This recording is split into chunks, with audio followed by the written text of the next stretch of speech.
Lecture 4, American Town Planning Traditions. Now turning to our own country, the earliest colonists brought their primarily Western European ideas about how towns should be planned. Cities were independent entities and came from land grants given to individuals or groups who controlled the destiny of the town.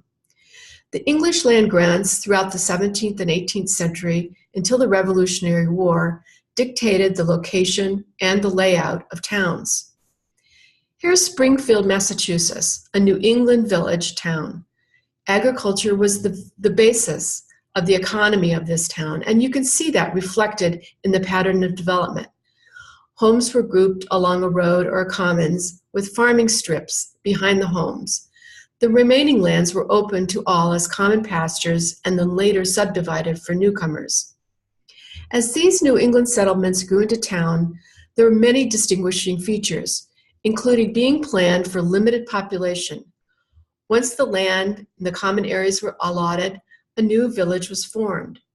The town was centered on a central open village green space, site of the meeting house, the location for mustering, or the training ground. They included a regular street pattern with buildings set back from the street, and there was a sharp delineation between village and countryside. There was no suburbia in colonial New England.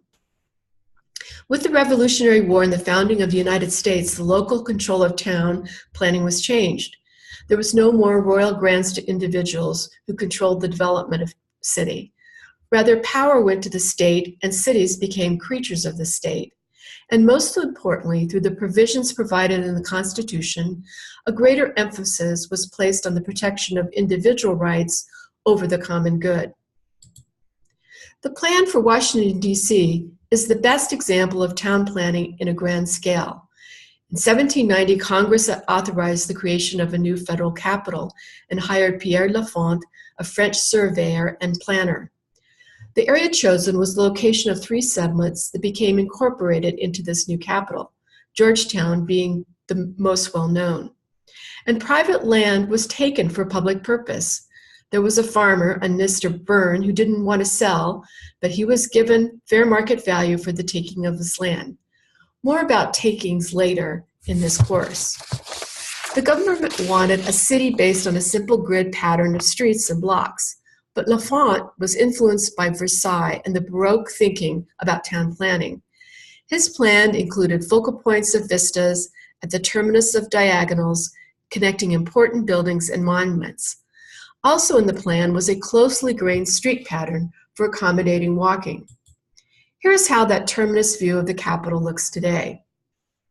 The plan for Washington, D.C. was updated through the Macmillan Commission at the turn of the 20th century and more recently through the National Capital Plan. But the essential elements are still intact, if not eroded by modern automobile traffic. There's an assignment on Blackboard to read more about the Lafont plan. That completes this lecture.